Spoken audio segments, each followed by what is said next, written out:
بسم اللہ الرحمن الرحیم صلو علی الحبیب صلی اللہ تعالی علی محمد۔ بسم اللہ الرحمن الرحیم کا بیان۔ رسول اللہ صلی اللہ علیہ وآلہ وسلم نے فرمایا، جو شخص بسم اللہ پڑھتا ہے تو اللہ تعالیٰ اس کے لیے 10,000 نیکیاں لکھتا ہے اور 10,000 گناہ معاف کرتا ہے اور 10,000 درجے بلند کرتا ہے، اور شیطان اس طرح پگھلتا ہے جیسے آگ میں رانگا۔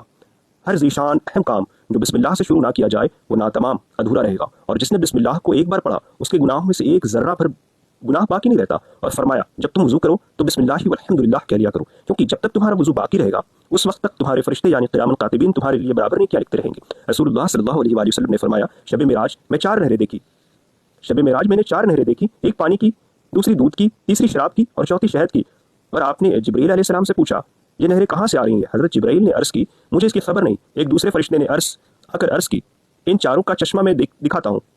ایک جگہ لے گیا، وہاں ایک درخت تھا جس کے نیچے ایک عمارت مکان بنی تھی اور دروازے پر تالا لگا تھا اور اس کے نیچے سے 4 نہریں نکل رہی تھی۔ فرمایا، دروازہ کھولو۔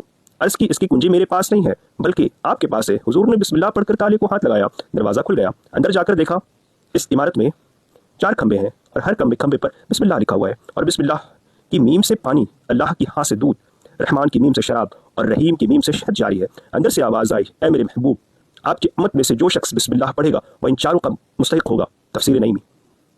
فرعون نے خدائی کا دعویٰ کرنے سے پہلے ایک محل بنوایا تھا اور اس کی باہری دروازے پر بسم اللہ لکھوایا، لیکن جب اس نے خدائی کا دعویٰ کیا تو حضرت موسیٰ علیہ السلام نے فرعون کو اللہ پر ایمان لانے کی دعوت دی۔ اس نے قبول نہیں کی تو حضرت موسیٰ علیہ السلام نے اس کے حق میں ہلاکت بربادی کی دعا کی، اے اللہ فرعون کو ہلاک فرما، جو بندہ ہونے کے باوجود خدا بنا ہوا ہے۔